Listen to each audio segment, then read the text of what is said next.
All right. Oh, we'll do this on camera because I'm recording now. I failed to ask you how you prefer to be addressed. Oh, my name is Anjum. Anjum. Okay. Thanks, will do. Anjum. So we're here with Anjum this morning. Well, it's morning in New Zealand. And before we start the interview, I just want to make sure that you agree to, or I have your permission to record this interview, and that you're okay with actually conducting the interview. If you could just give me a verbal yes, that would be great. Yes, I'm happy with all of that. Thanks, Anjum. Okay. So the first section is about your life. So the background about your life. So as you think about where you are today, how would you depict the journey that brought you to this point? So that is, what are the central commitments in your life? What does your career look like?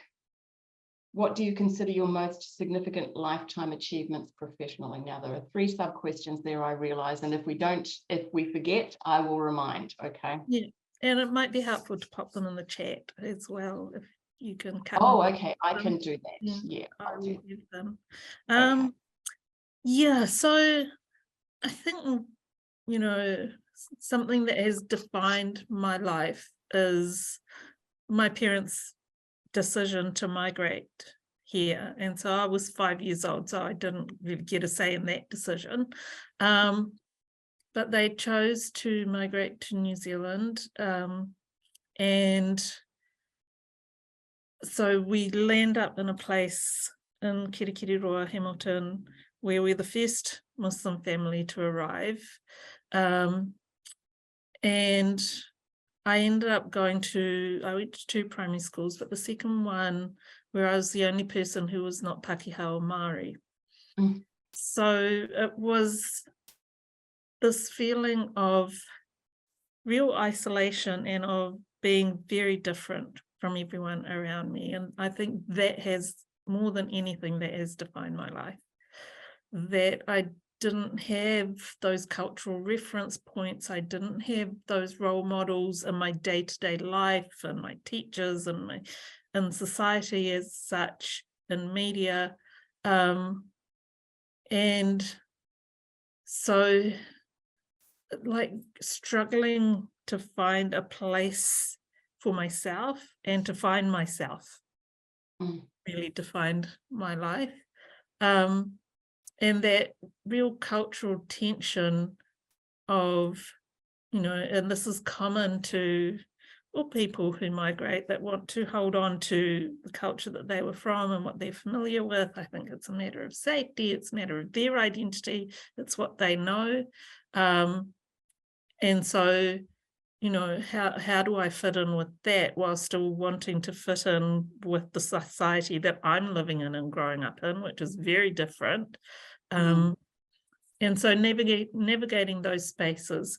And so in the midst of all of that and growing up in the 70s and 80s, so there was all those issues generally around gender, misogyny, lack of aspirations for women, lack of opportunities, cultural conversations around us abandoning our children to have careers, and whether that was a terrible thing or not, whether we were capable of leadership positions because we were too emotionally unstable, and, you know, trying to fight for all of those things. And then within that, dealing with the racism, and sometimes it wasn't even within that, it was outside of that, but it was both things. So the racism within feminism, as well as wider racism, as well as Islamophobia. So we went through this whole period of Muslim, what's that? Never heard of it. Halal, huh? What? To then, oh my God, who are these Muslims? They want to kill all of us. They're terrorists.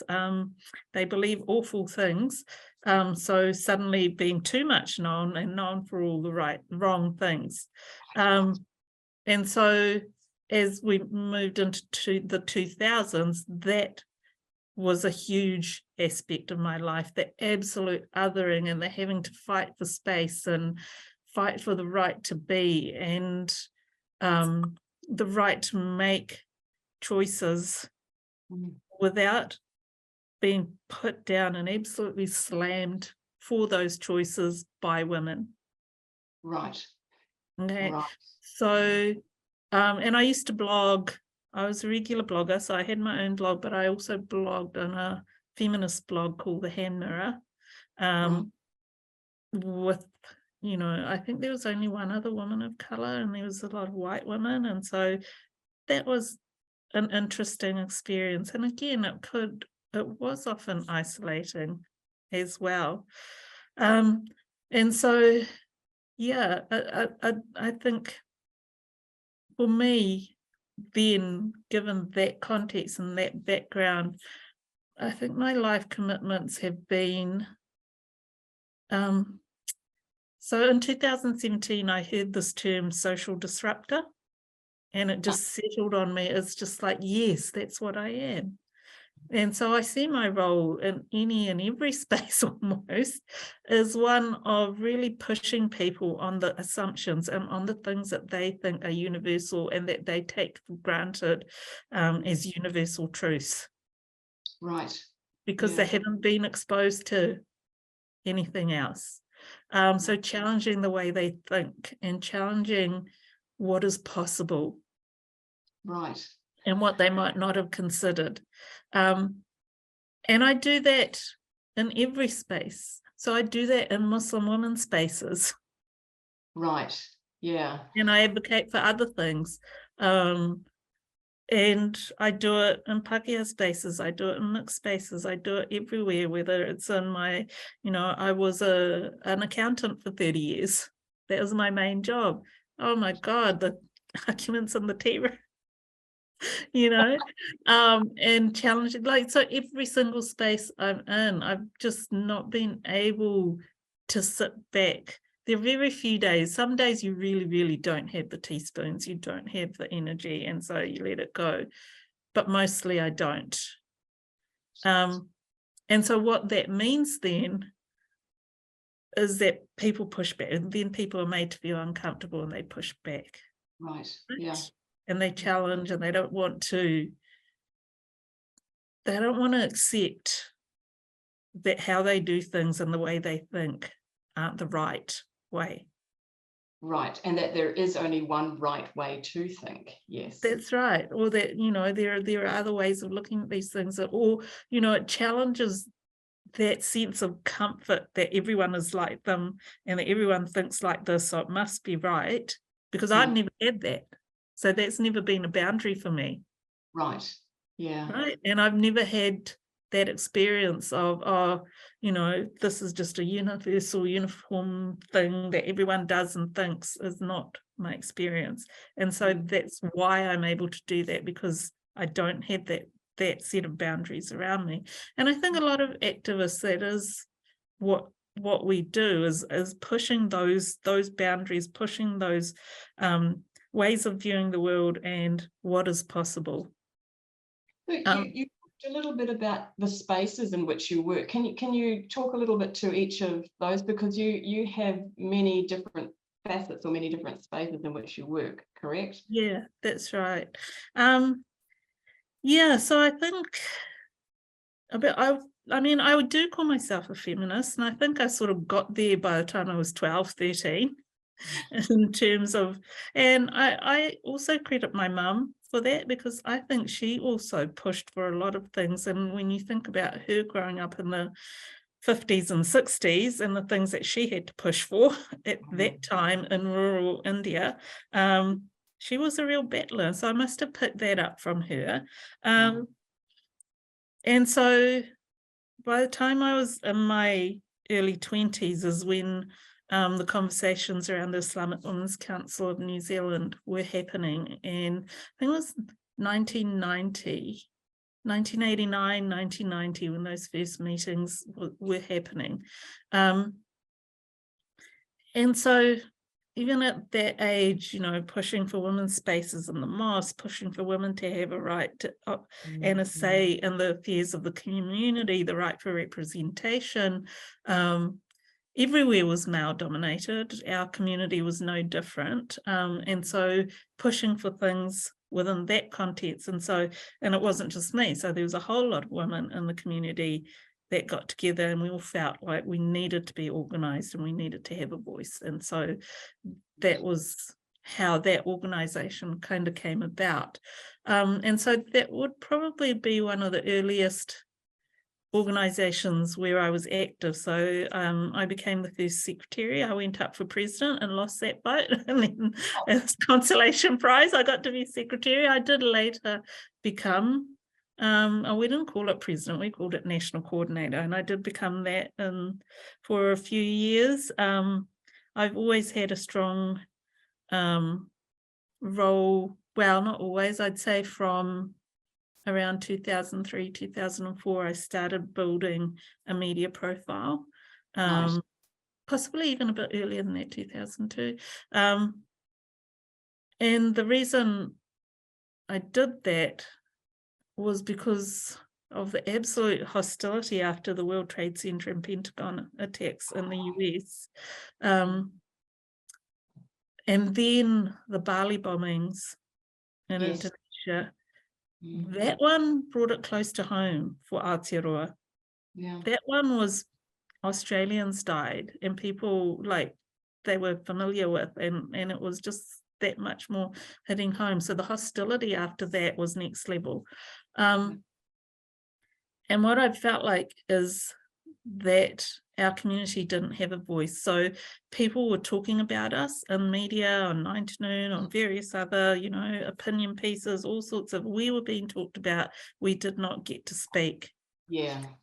And we didn't get to challenge. And so two things happened. There was media training available. I did that. I worked with a group of people on how we could get a media voice, and then I started writing opinion pieces that would appear in the Waikato Times here and there. I did a joint one for the Sunday Star Times, ended up on Willie Jackson's Eye to Eye on a political issue. I mean, as part of that, having a voice, I then got into politics. And I was directed there by the first Muslim MP we had, Dr. Ashraf Chowdhury, who was a friend of my dad's. And I said to him, I need to get more involved in the world. I think my overwhelming feeling after that tragic event was that I couldn't bear to see my kids having to live in fear and feeling ashamed of who they are. Yeah. And it was one of those things, even though I didn't have the words, that I thought, if I want the world to be different, I have to make it different. Yeah. And so that was all going around at the same time. So I did enter politics. I ended up being a candidate in 2005, 2008, and 2014, unsuccessfully every time. But then I learned how to make submissions. And so I had done a submission, which led me to being on a political show, which gave me more media exposure and so on. And so also around the early 2000s, another thing, I was going through some stuff in my personal life and met up with other women, and these conversations around being minority women of colour, and there just weren't the social services available that understood us and could provide us the help and support that we needed. And so that's how I got into this group of women that worked towards setting up the Hamilton Ethnic Women's Centre Trust, this Shama. And that was our vision, that women, ethnic minority women, would have a place to come to where they didn't have to feel ashamed or embarrassed about their accent or about the things that they needed that mainstream culture didn't provide, or didn't provide in a way that worked for them, and where they felt understood. Right. And so that was a really hard slog, and it took a lot of time, but it now is a thriving organisation, 2 centres in Hamilton, a national project on sexual violence prevention, youth development, all sorts of wonderful programs and support. And I didn't, like, none of us believed it at the time. At the time, we put forward our vision and then sat back and were like, we can't do this, it's too big and it's too hard. And we actually got someone to come in to mediate for us. And he said to us, how do you eat an elephant? Like, what are you talking about, dude? I heard this, yes. Yeah. And he said, you eat an elephant 1 teaspoonful at a time, just start, And so, yeah, and now we have the elephant that's there, which That's is lovely. wonderful. That's so wonderful. Yeah. So, Anjum, what would you say is your most significant contribution, like, so far, or your most significant achievement professionally so far? Because it sounds as though you've got a lot still, there's a lot percolating there. Yeah. It's hard to say, isn't it? Because a lot of the work that I do, and when I talk about being a social disruptor and challenging and so on, I don't often get to see the end results of that. You know what I mean? So that's interesting. I think when I had built up all of these connections through politics, profile, through media, governance skills, through part of my journey through politics was I needed to be in and aware of community and issues. So I started getting into governance roles, which I already had from Islamic Women's Council and then from Shama Ethnic Women's Trust. I got involved in interfaith. I did all of these things. And then the Christchurch mosque attacks happened. Yes. And I can't even describe. I don't know. I don't even have the words of what that was like. But in that moment, I found I was in Tamaki Makaurau, Auckland, when the attacks were happening. I was at a governance training at Foundation North. One of my roles is as a trustee of Trust Waikato, which is a big funder for our region. And so I was just, as the presenter was talking as part of this training, I just looked at my phone and saw a couple of missed calls from numbers I didn't know. And because of my experience with media, I was like, oh, that means something must be happening somewhere. I can only think that it's media. So I then got onto my Twitter surreptitiously in the meeting. I just opened my computer and looked at Twitter, and that's how I found out. And so I packed all my stuff, said, look, there's something happening in Christchurch. I need to go. I'm sorry, there seems to be a tragedy, a shooting. I need to go and deal with the media.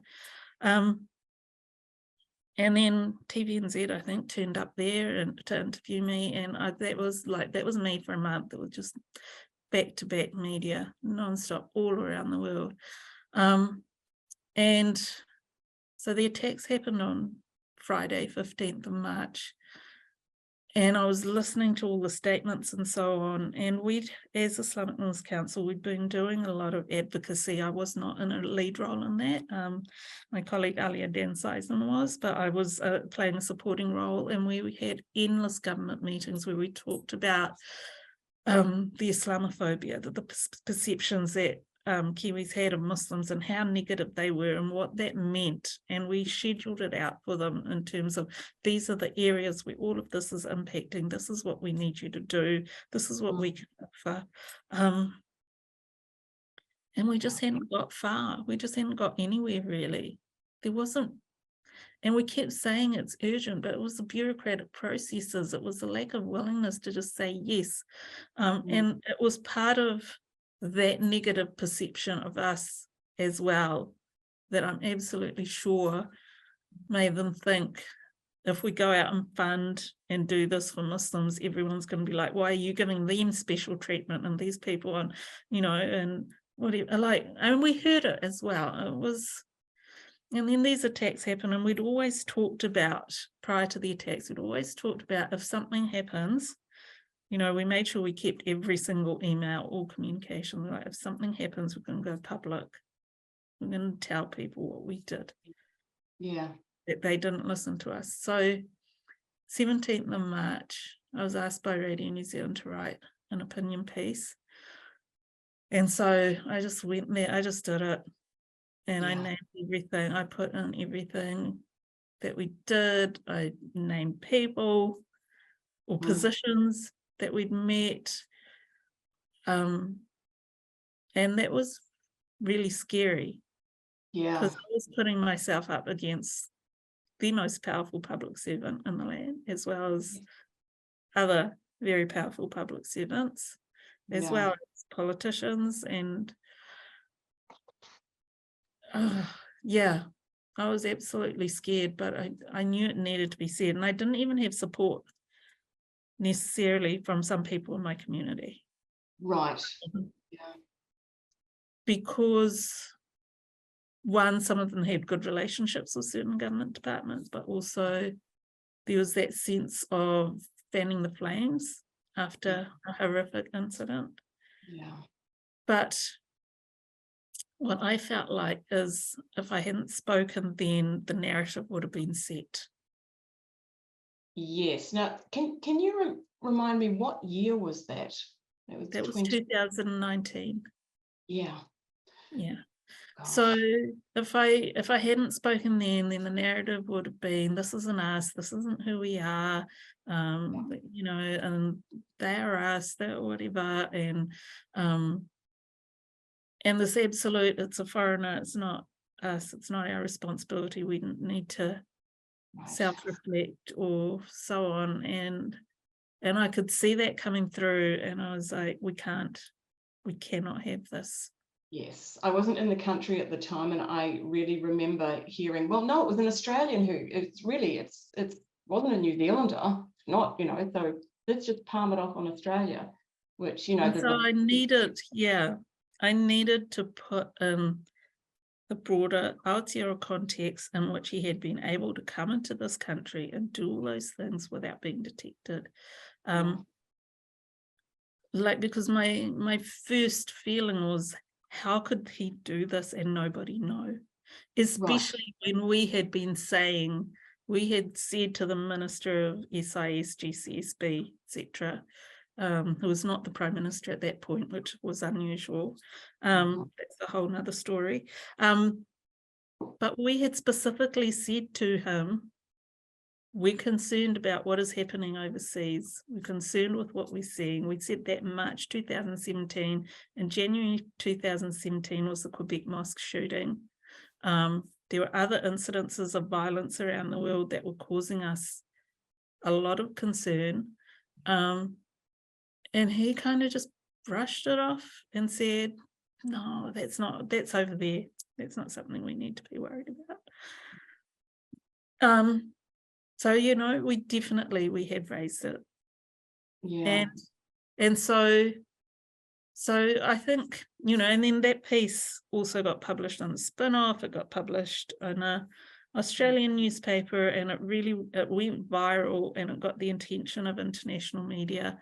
And so, which is why then I was ending up on BBC and CNN and Kazakhstan and Turkey and, you know, all sorts of media everywhere. I did not turn down a single media request. I did them all. I don't go to Christchurch.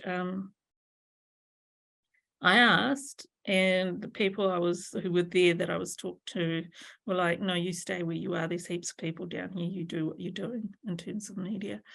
And so, yeah. So I think, you know, I don't know. I mean, it doesn't feel like an achievement. I couldn't call that an achievement. But it's one of the most important things that I did in my life at what I think was an incredibly crucial time, was to speak truth to power. Yes. At a time that was incredibly needed. And it is what led me to start this organisation, Inclusive Aotearoa Collective, which I would call a significant achievement. Yes. So can you tell us a bit about the organisation? What does the organisation do? What's its mission? Yeah, so, you know, basically what we're trying to do is create an Aotearoa New Zealand where everyone feels like they belong. That's what we want to see. And so in all those endless meetings with government, prior to March 15th. Our ask, you know, we had to come up with what is it that we want from them. And our main ask, and it was to the second in charge of the Department of Internal Affairs at that time, in August 2017, was that the government develop a national strategy for diversity and inclusion, is the words that we use then. Use that now because it feels too much like corporate speak, and there are issues, but because what we'd said was, if you solved this stuff for us, these solutions will work across a whole range of communities, right, with a few tweaks for their particular needs. So what you should do is a national strategy for diversity and inclusion. Well, you know how that went.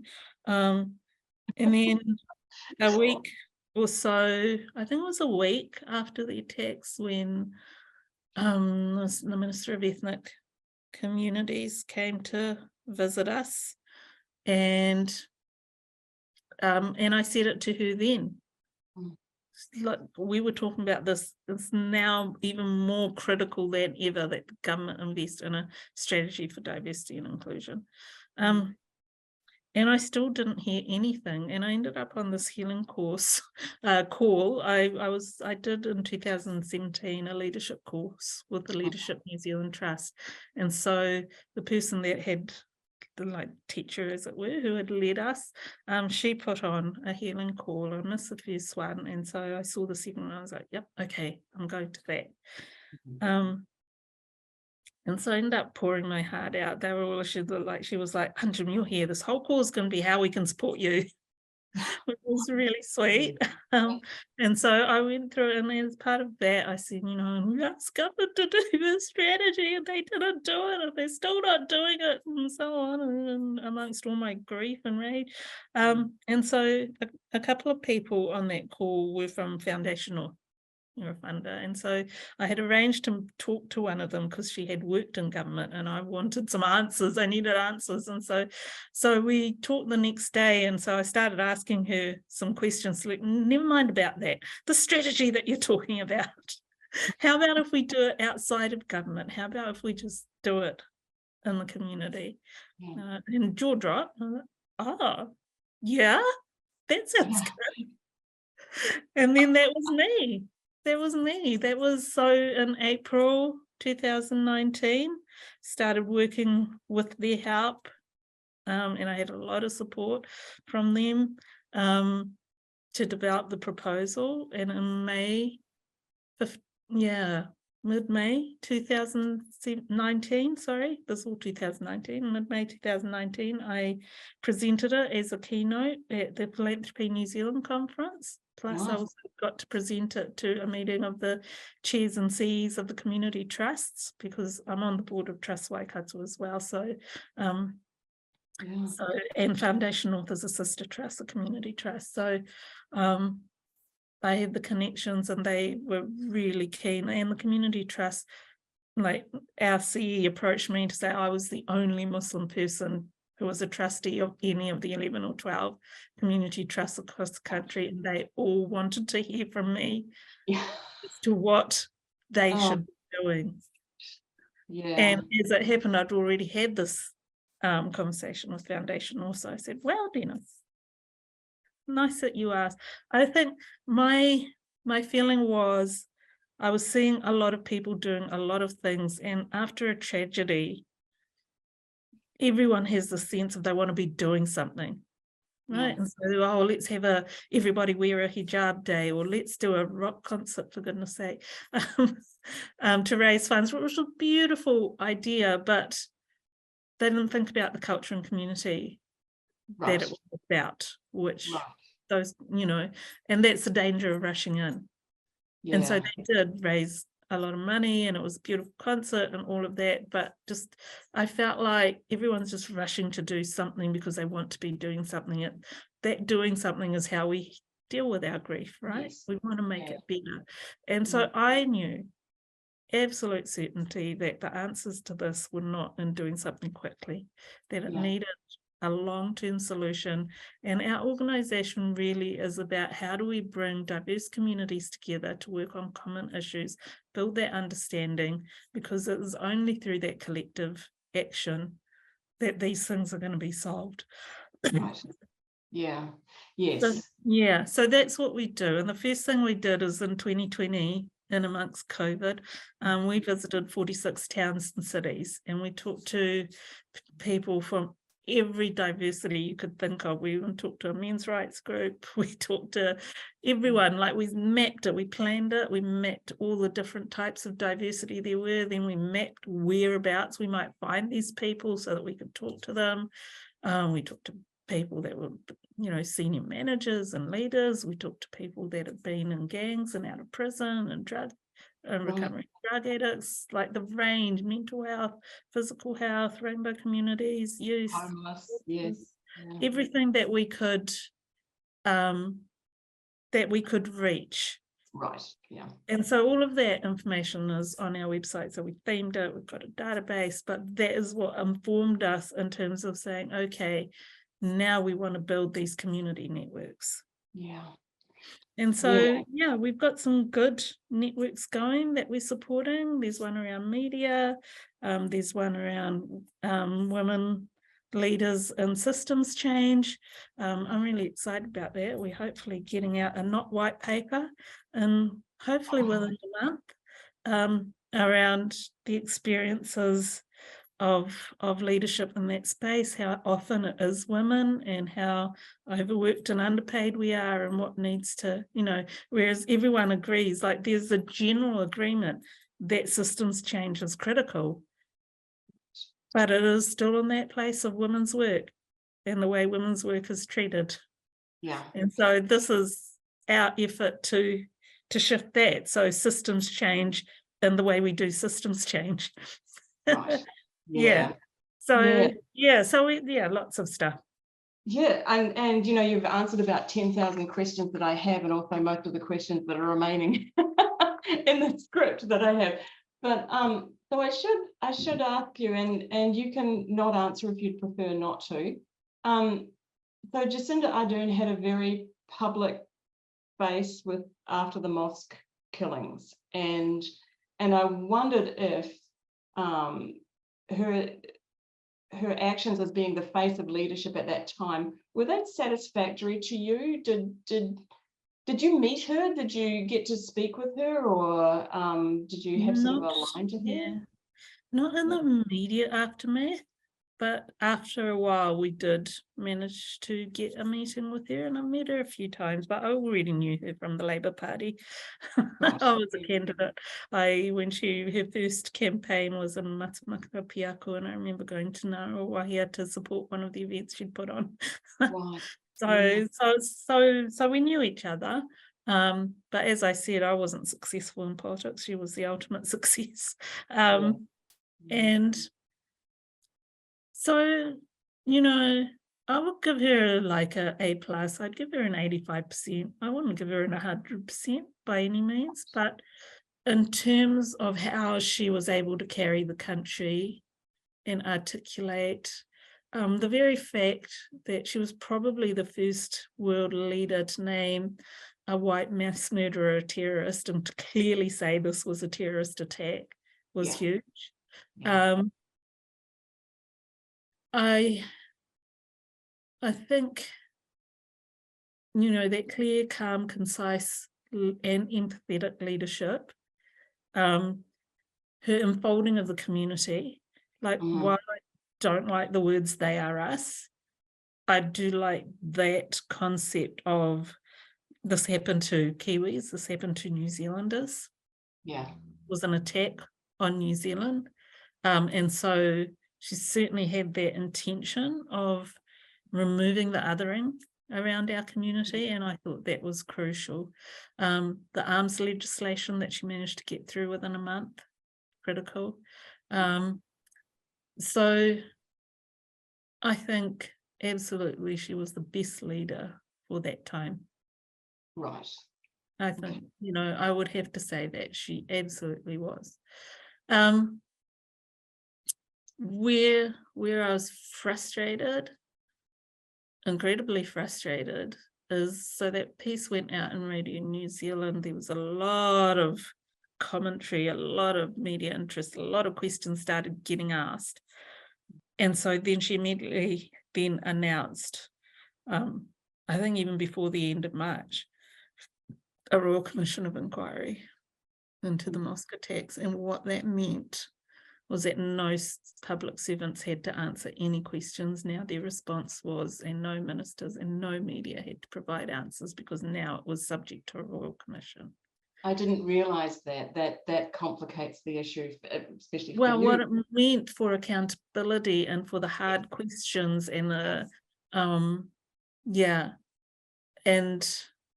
and that was really frustrating.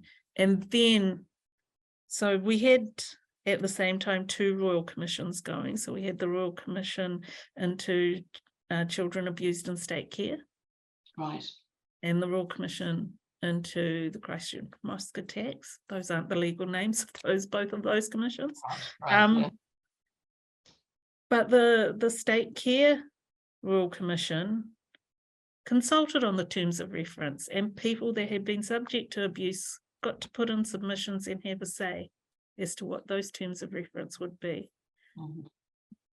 We did not get any say. Cabinet decided those terms of reference without any consultation, and they limited the scope, and there were not enough questions asked about enough things. And yeah, so not only did it shut down questions, but the scope was so narrow. And I thought, like, there was, when I read them, I thought there was leeway for the Royal Commission to look into a whole variety of things, but they really pretty much stuck to the letter of the terms of reference. And so, for example, the role of social media companies did not get investigated. They did investigate the perpetrators' actions on social media. And so there's a whole chapter of where he was on Facebook, on YouTube. He himself credits YouTube for his thinking. But no one has asked those social media companies, and I don't know that even government will have the power and clout to do so, to produce what their algorithms were putting in front of him once he started clicking on certain things. Yeah. And I've seen this done by one journalist at least, or by other journalists. David Farrier is one who I've seen do it, and I think he did it with Billy Takahika, was to do an in-depth search of the posts and the likes and the shares of a person, and to see how they developed and where they were. And I've seen it, I think it was in the Washington Post, where this guy had 12,000 pieces of data that he checked of a single person who had sent him a direct death threat. And he said 3 years ago, this person was reasonably progressive, empathetic person, just going through his Facebook account. How is it that he then became a person that sent me this direct death threat? Yeah.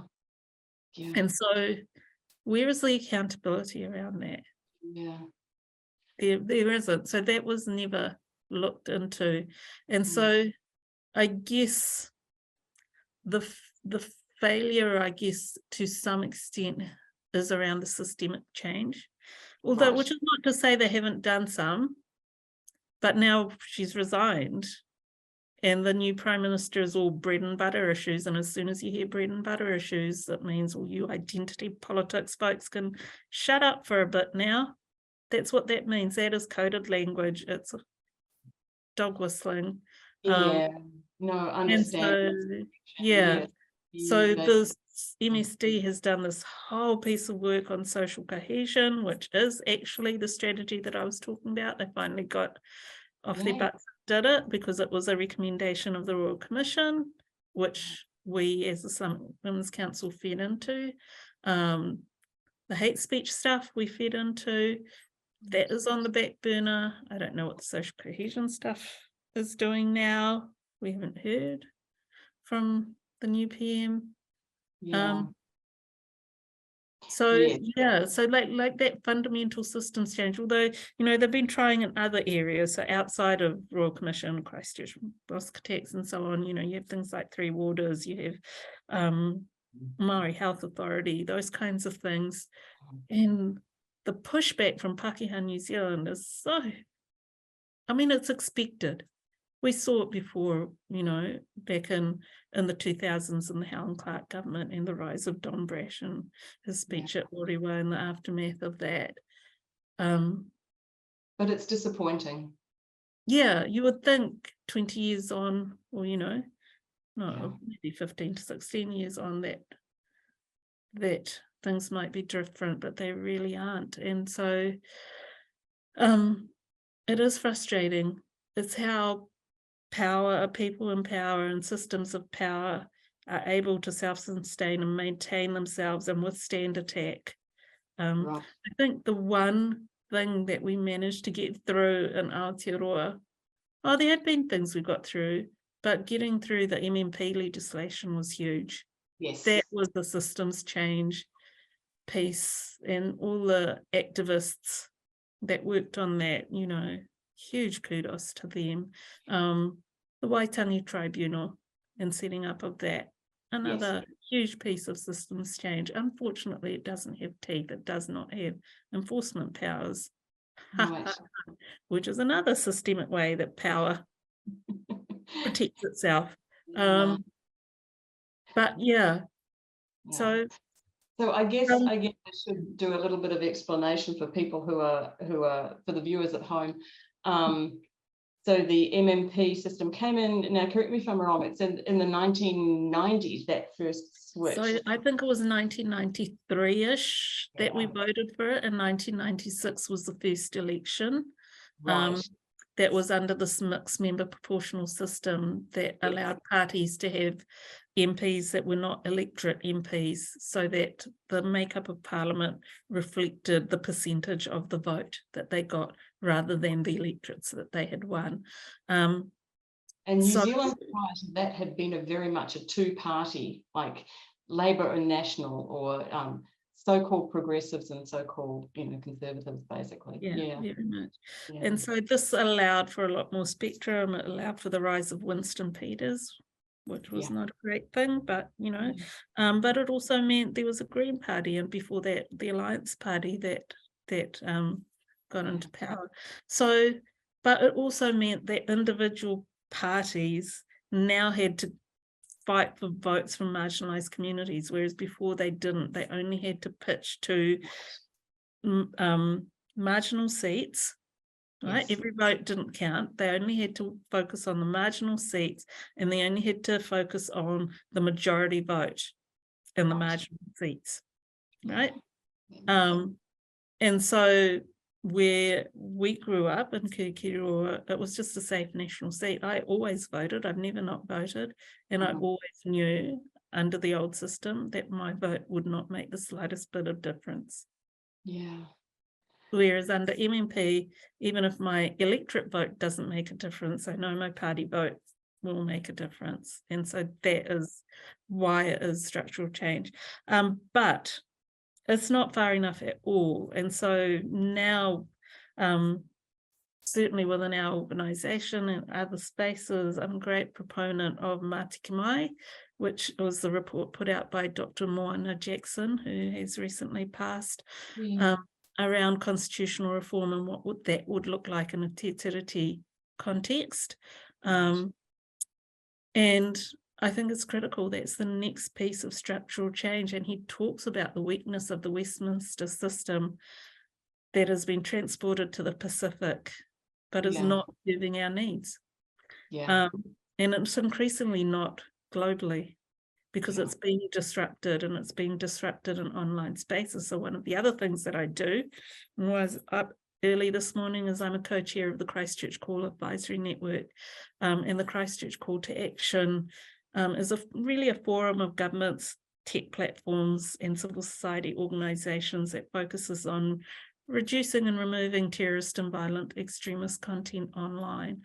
But in that space, you know, then there's also the whole area of misinformation, disinformation, where disinformation is where someone deliberately puts out incorrect information, whereas misinformation is sharing something that you don't realise is incorrect.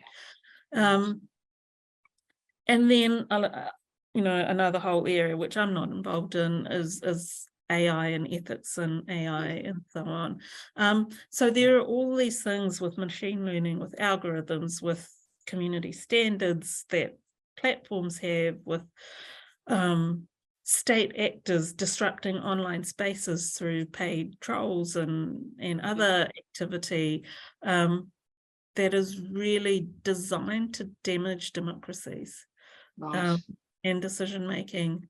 And so we really do need to think about how we address that and how we make that kind of structural change. And recently there's been a follow-up to Mātiki Mai. The Human Rights Commission published last month 2 reports around anti-racism. And the report from the Māori group is called Maranga Mai, and I'd really recommend people read that and think about it, because it's kind of the next progression of thinking from Mātiki Mai. But ultimately, and even in the in the feminist space, we know all about needing structural and systemic change. We fight for it. And I recently gave a speech just out of Whakatane, and I said, you know this and you understand it, so what are we doing about systemic and structural change for people dealing with racism? Because, I mean, I could give you the stats, I'd have to look them up, but at the moment, in 2020, in our country, Pākehā women were paid more than Māori men, more than Pacifica men, and more than Asian men. And so as a feminist, if what you're fighting for is pay equity, how does that sit well with you? And if it does sit well with you, what are you doing about it in your activism? Because I can't see it. I don't see it. And it's interesting, there's the Mind the Gaps campaign in our organisation. Inclusive Aotearoa was asked to give our logo and our support. And when I saw the first draft, I was like, you haven't talked about the ethnic pay gap. Where's your conversation about gender diverse communities? What about disabled people have a huge pay, like they've got the biggest pay gap? Where's your thinking around that? I mean, how are you advocating for disabled women? How are you advocating in terms of ethnicity? Pacifica women are the lowest paid behind all the Māori men and Asian men, and Asian women, Māori women, Pacifica sit at 67 cents to the dollar of Pākehā men, whereas Pākehā women sit at 88 cents to the dollar. So I think in terms of that feminist journey, there's a piece in the Women's Studies Journal that's based on an interview with me, where it's called Decolonizing Feminism. And then someone's written a response to it in the same issue, which I hadn't realized they were going to do that. It was basically around how we shouldn't focus on decolonization, and she makes her own good point. But my experience of feminism, particularly through the 2000s and earlier, is an absolute embedded colonialism within white feminism, that we have achieved liberation, we have the answers, now we're going to go and save all the other women in the world because we know it all, which is absolutely awful.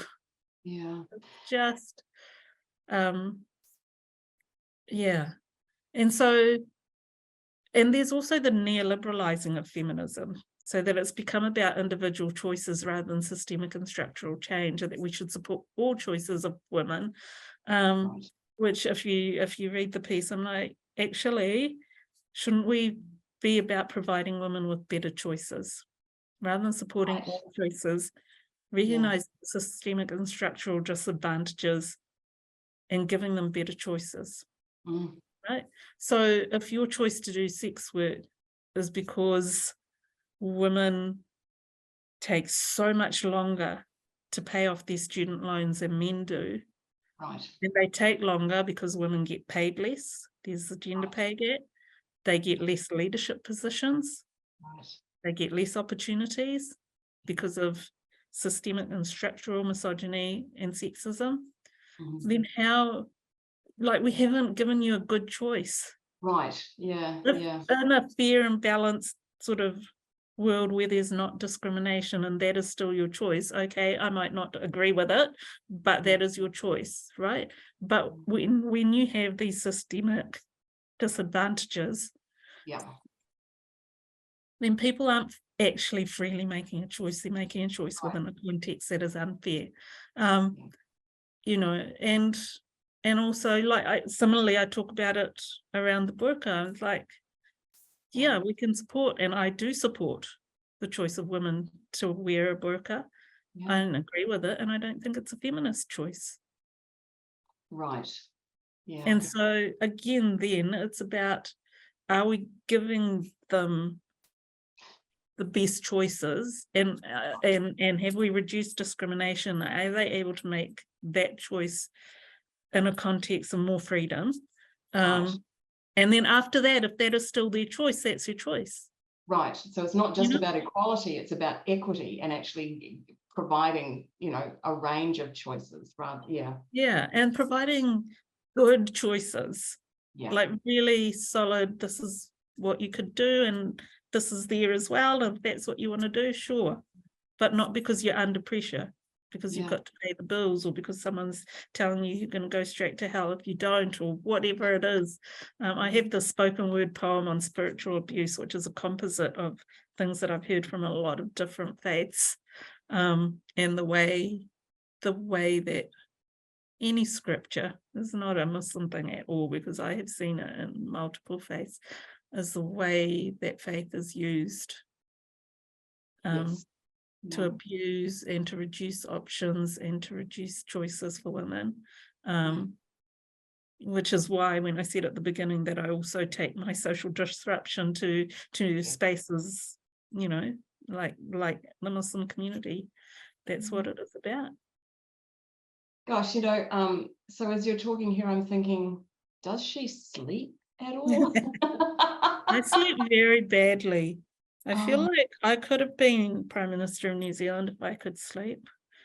I don't sleep well. I've never, not since I was a teenager. Oh gosh. Yeah. You're doing so many things. So one question I can retrieve from the next block of questions, which is about your work, is change. It's around change. So it seems to me that it's sort of diversified or grown as you've become more aware of different spaces, or as you've moved into different spaces. But so has your work changed? Has it been shaped? Has the change in your work been shaped by your personal experiences and vice versa? So has your work change affected your personal experience? And in what ways then? Yeah.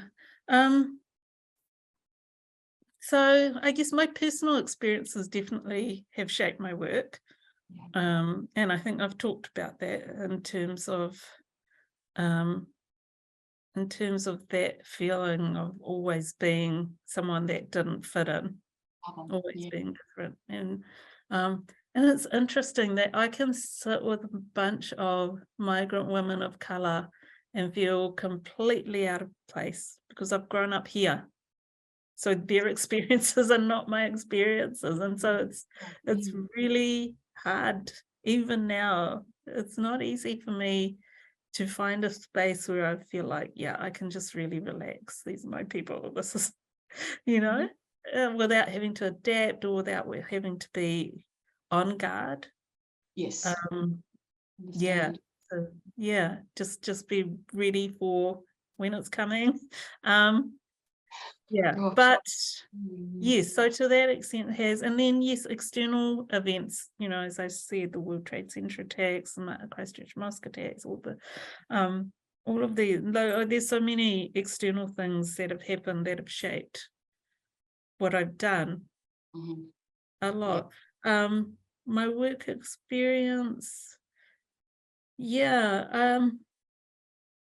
it's more the out of work experience, I'd have to say, for all the years that I was an accountant, all the stuff that I was doing with the Shama Women's Centre Trust, with the Islamic Women's Council, with the Interfaith Council. I was on the board of Community Access Broadcaster. It was all unpaid work. Politics, it was all unpaid work. Right, yeah. Yeah. I That think, doesn't take away from it though. So work in the broadest context, I guess, or yeah. involved maybe. Yeah. So, and I think, you know, politics for me, it was so heartbreaking and it was so hard, but I Yeah. learned so much. Mm. Um, I learned about policy, I learned about submissions, I got to sit in the room, particularly with the way the Labour Party was structured. They had all these different sectors. And so I could listen to and hear about what the policy issues were for all these different communities. So it gave me, in a sense, that exposure that I didn't have. And it also made me go into a lot of spaces that I wouldn't have gone into. And even, so I also stood for local government once and didn't get in. Um, and again, like if you're going to stand for local government, you have to be out in community spaces and meeting with a whole lot of different communities. And I had great mentors that one gave me access to things or let me know when things were on. And so I got to hear about a whole lot of stuff. So that when I started this project, I felt like I just had everything that I had done in my life fed into this point and informed Yeah. what I'm doing here Yeah. very much. And so it's been a privilege, you know. Even Yeah. pain has been a privilege. I guess you grow and so on. I wish I could have been more successful. I don't know if I would have achieved more. Right. You No, what know, you're doing, it sounds like it's very satisfying for you right now. You have all the skills and you can employ those skills. And that's well, it's really hard. Okay. yeah. I've really struggled. I can't tell you that the last 3 years in running this organization has been really great. I feel like I'm not a natural leader, or I would say I'm not a natural people manager. That's a different thing. Yes, it And is. so I have really struggled with that. And remember, by trade, I'm an accountant. And when you're an accountant, you have deadlines, you have legislation, you Right. count to 6 minutes, every 6 minutes of your time. Right. There's not a lot of, you know, there's a lot of judgment within interpreting the law, whether it's the Income Tax Act or the GST Act or the whatever pieces of tax and other business legislation that there is. But even so, it's quite structured. And Right. so then to move into this space when nobody has been doing this stuff, it's uncharted territory, it's unstructured, and to try and lead a team Yeah. and get stuff done, I have really, really struggled. But finally this year, I feel like I've got to a space where we have the right people, we've got the right vision. So one of the things that I wanted to do with my organization was to live the values and show and practice what it is that we want Aotearoa New Zealand to be. Yeah. Right. And so a strong part of that for me, right from the beginning, was how do we model and honour Te Tiriti? What would that look like? Yeah. And so that's been an interesting and very challenging journey, but I now have a tangata whenua co-lead. And it took us a while, say at least 3 or 4 months to get to the right place. But he's fabulous. And I've been able to say, I hate doing this. Can you take that on? I don't like human resource. I don't like people management. It just doesn't, I don't know. I'm just the kind of person, I've told you once, why do I need to tell you again? Which doesn't work. And I'm also very laissez-faire as well. Just go and work it out. Yeah. Right. Yeah. Yeah, Where people want direction and they want structure, and I'm just like, well, I don't know, figure it out. So I think he will bring, like he has been a CE in a lot of organizations, so he brings this whole set of skills. We're very lucky to have him. And I think we will complement each other really well. So that has been giving me a lot of comfort this year. And we've just come out of a 2-night sort of team retreat in Whangaparaoa, which was lovely. So the work is challenging. Yeah. Like if it was easy, if all of this was easy and simple to do, we'd have done it. Like Yes. about 1,000 or more years ago, we'd have done it. Yeah. Yeah. Um, No, that's It's yeah. not. So every day I'm challenged, and every day, like, again with the social disruptor thing, I'm now on the board or the governing council of Internet New Zealand. I've got the trust waikato, so I'm now in paid governance roles, and I'm challenging people in those spaces and getting, that is what it is. And so I'm on that maximum stress level a lot of the time. Yes. And that is difficult, not to mention that you still get the street harassment and I had an incident a couple of weeks ago of this person standing in my face yelling at me abusively. And that one really shook me. It really shook me. So yeah. So it's not easy. But and there were so many times where I was just like, I can't do this. I don't know. I could have just been an accountant. I could have just worked I used to work part-time. I used to work as an accountant from 9 till 3, so that I had time to do all these governance and volunteer things that I was doing. And I was like, could have just been an accountant, just come home, watch Netflix, live my life. I brought this on myself. And yet I think many people who really appreciate that you didn't just yes. Yeah. And also with the being in the media is always fun as well, with the hate emails and I'm so lucky that I get shielded from a lot of that. It goes to one of my team members because that's a public facing email. I mean, sometimes I've had hate mail in the post that because my workplace as an accountant would have me featured, so they'd send mail to there. Right.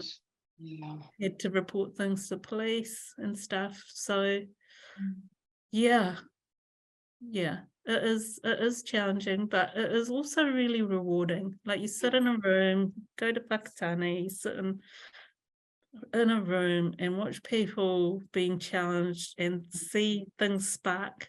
Right, the light bulb, yes. Yes, or just the reflection, you can see that reflection happening, and getting a lot of positive feedback as well around that stuff.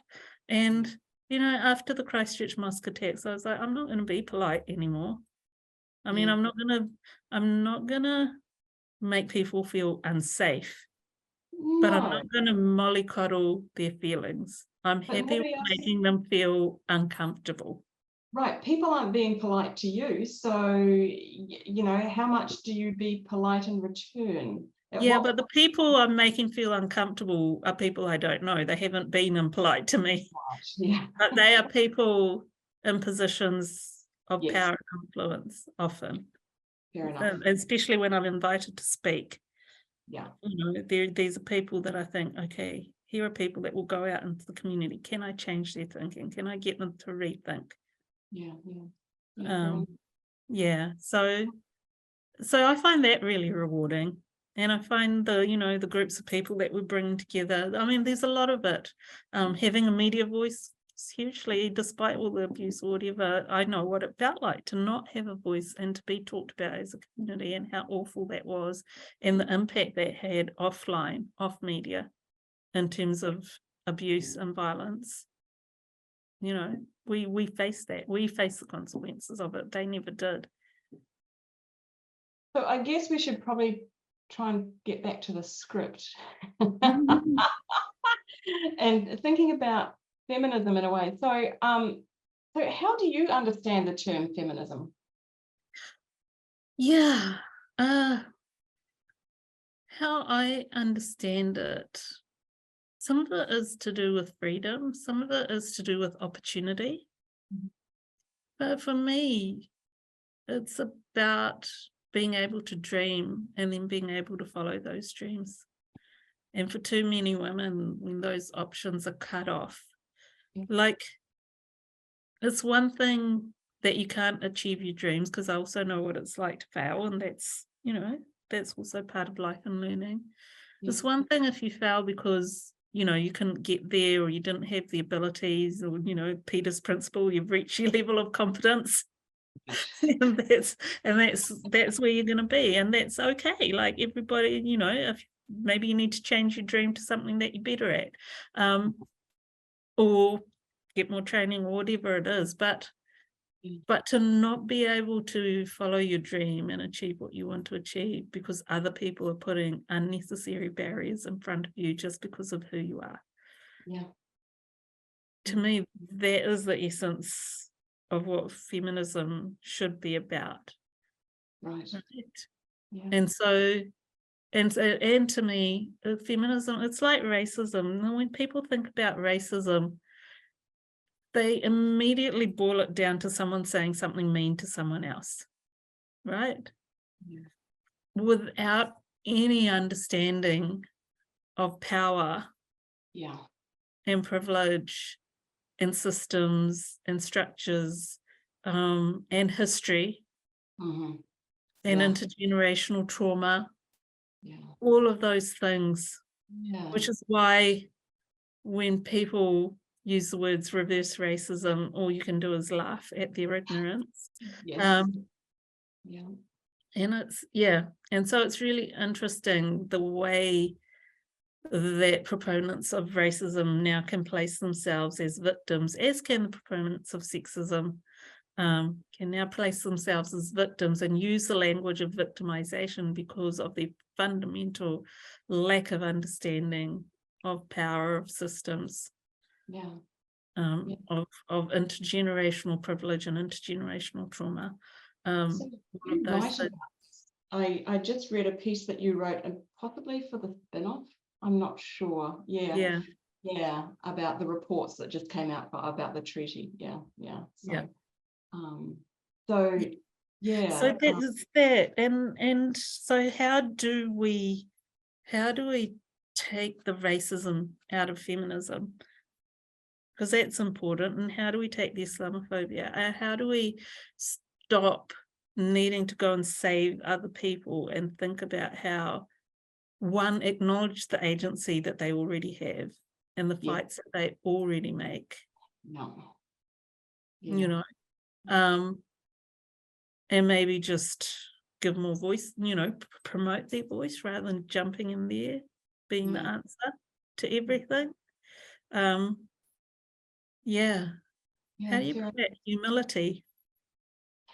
Yes, listening to voices who haven't been heard before. Yeah, that's important. Because that's one thing, like when we do our work, and I'm very clear on, and with all of our groups, we don't tell them what to do, and we never purport to have the answers.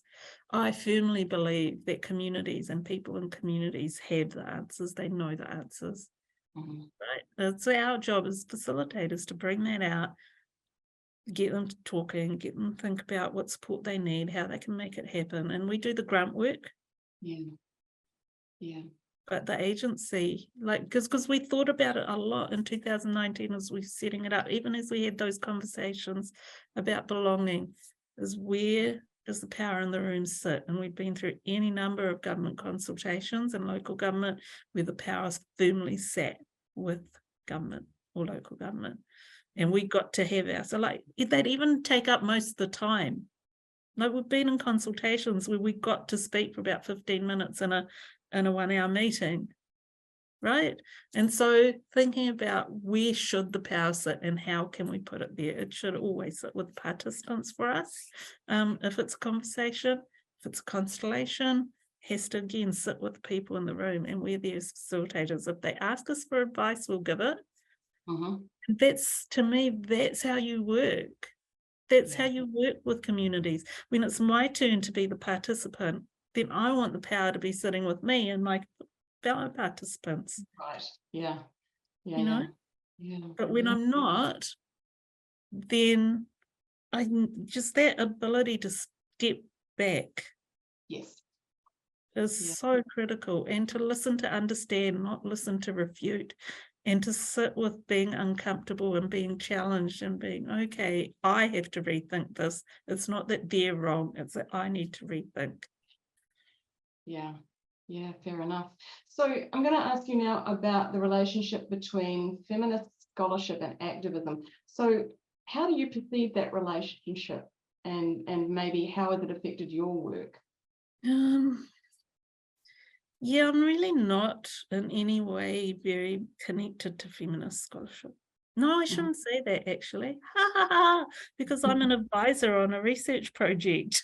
Now that I say that, and the research project is a fabulous one conducted by ethnic minority women about ethnic minority women politicians, Wow. which is why they asked me to be an advisor, because of my experience in politics.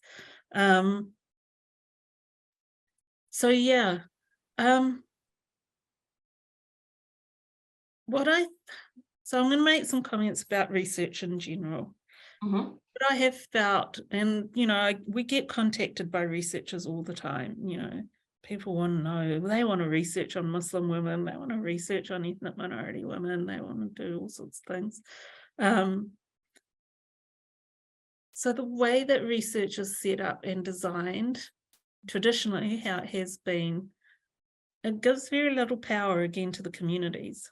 So what we have felt like is guinea pigs that are being researched on, predominantly by Pākehā researchers who get funding and promotions and publicity through researching on us. They do not promote people from our communities. They do not change the structure or do anything. They just promote their own careers. If you talk to Māori communities and other communities, they will talk to you about how research findings have been weaponized against them and used to further perpetuate racism, to justify racism. And that has been done for centuries. That is not a new thing. You go back to the eugenics and all the other bullshit, evolutionary psychology or biology, all of those things. And so the institution and the researcher get to decide the research questions, they get to decide the research methodology, they get to interpret the results, they get to present and write the results, and all we get to be are guinea pigs in the process. Yeah. And I'm really not comfortable with that at all. So so even though I'm an advisor on this, for me it's like, at least it's ethnic minority women of colour that are leading this, and one's made a professor, and you know how unusual that is in this country. It is sadly very, very unusual. She's probably one of less than 5, I would bet, if you went looking. But yeah, so if I was to engage with feminist scholars, that's what I want to hear from them. How are you changing that dynamic so we're not the guinea pigs anymore? Yeah. And how do we get to define the research question for you? And how do we inform what works and doesn't work? And how do we do that without having to give our free labor all the time? Because one thing that I can tell you for sure, people of colour are expected to labor for free, where Pākehā people get massive consulting fees for doing the same work. Yeah, I feel really bad now. You've made me feel really bad for research, but well, I'm not wrong though. No, you're not wrong, but if it's helpful, I think there's more awareness that the people in the room need to be different and listened to. So there is awareness. We just need to actually put it into practice. So yeah, and I think it's absolutely understanding the bias, right? Because when you think about that whole debate around Mātauranga Māori and the leader of 7 academics and whatever, and to think of science as something objective, without realizing that even the way that you define your research question sits with all of this bias. And I remember one researcher that we absolutely rejected straight out of hand because the whole proposal, or the one pager that she sent to us, talked about ethnic minority women as victims, right? And particularly migrant women as victims. And it was like, hello, excuse me, have you met any of us? Did she paint herself as the savior? I don't know. I know she was the researcher. She was Okay. a researcher researching us, and this was the narrative that she put about us within her research. And it was like, oh no, sorry, go and rethink and have a look at all the wonderful things that we're doing and who we are. Which is not to say that there aren't some who are victims, but that's one thing with the Ethnic Women's Trust. That was a core kaupapa, a core value that we went from it was actually called a strengths-based approach. Apparently, I heard the jargon. I didn't know what it was called, but it was very much that we go from the approach that ethnic women are strong, they're powerful, they have agency. And from time to time, they need support. Yes. And that is the ethos that we approach our communities with, which is a huge different ethos to, and I've heard it from ethnic minority women of colour, I've heard it from Pākehā women, oh, these poor women who have to, we're not as lucky as you, and we, it's just like, so you just, and the thing is, I think one of the reasons that they do that is because it works. The reason why ethnic minority women of colour put out that message is because that's what gets them the support and the funding, because they make Pākehā women who have powerful positions feel like the saviour, and then they'll give them what they need. And so it's again, that becomes that structural thing. Yeah, so you're reifying that particular structure rather than challenging it and being poor. But we're not poor, we've got a thriving centre. So we've been able to articulate that strengths-based approach and to say this is how we work and this is how we see women, how we see women. So I have one more sort of largish topic, and that is connections to international forms of activism and perhaps scholarship, although let's focus on the activism. So do you have connections with other activists in different organizations in different countries? Yeah, so not really in the feminist space. So my international work, as I said, is with the Christchurch Court Advisory Network. And kind of parallel to that is a separate organisation called the Global Internet Forum to Counter Terrorism, which is, so the Christchurch Court was started by the governments of New Zealand and France. And so there's a whole series of commitments, and governments and tech platforms have signed up to those commitments, and then there's the civil society of that.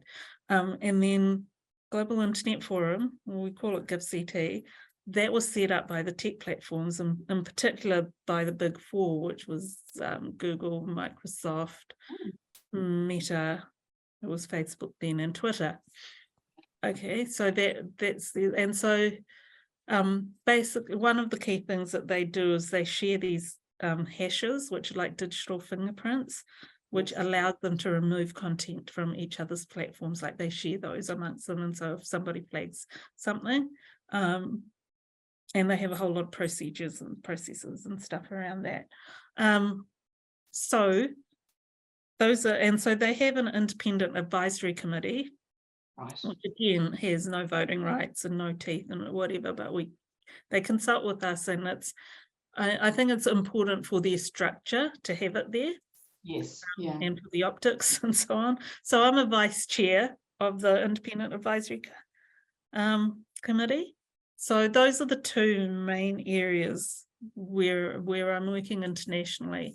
And in those spaces, what is absolutely clear is it doesn't matter what spectrum of extremism you go for, what faith, what ideology, whatever. And I would say it's not really faith, it's all ideology, but anyway, they will hate women. You can go from incels to whatever, McVeighs and so on. Across the world, Hindutva extremism, what happened to the Rohingya, Tigray, whatever. Like the common thread is that they hate women. And what's happening even more now is that women are being co-opted into these movements. Yes. And women are hating women. Like they're buying into it all. So all of these gains of feminism are being lost in that space. Yeah. And when you hear women argue for Andrew Tate, and Yes. Jordan Peterson and so on, what does that mean? Right? Yeah. And where are we going? So, and so it's interesting with COVID as well that it has been used as a disinformation vector Yeah. and a way to co-opt. And so what we saw, so you know, the catalyst was the protests in Ontario, the truck driver strike, Oh, yes. convoy. Yeah. That spread around, but also what was happening at the same time in relation to the Trump government was the QAnon conspiracy stuff, which was way out there, but it was really spreading. And then that coalesced with the vaccine disinformation. And so then when that protest got to Te Whanganui-a-Tara, Wellington, New Zealand, you found all these disparate groups and white supremacists and people of color and so on, all, you know, kind of bound together. Yeah. And the like, if you actually go back to some of those videos and the way that women are talking, and you look at Chantal Baker, Hannah Spera, and Adela's Gunn and so on, like it's what does that mean for feminism? Because they are not promoting all the things that were fought for in the 70s and 80s and 90s. They aren't. They're actually regressing, like some of those women talking about allowing the men to lead and taking a back seat and how can we support our men. And I'm not kidding you. I know. That and I'm not saying that the people that I've named were the ones saying that exactly, but there were other people at the protests. I saw videos that were saying that. So yes, in that international space, there's a strong recognition of this gendered aspect. And then you bring into that what's been happening with the last 18 months or so on is this huge rise in transphobia and the use of the trans communities, and in a really, really awful way. It's like, it's not us, it's them now. They're the next target. And very unprotected, which is why I challenge the Mind the Gaps people, you know, around this space.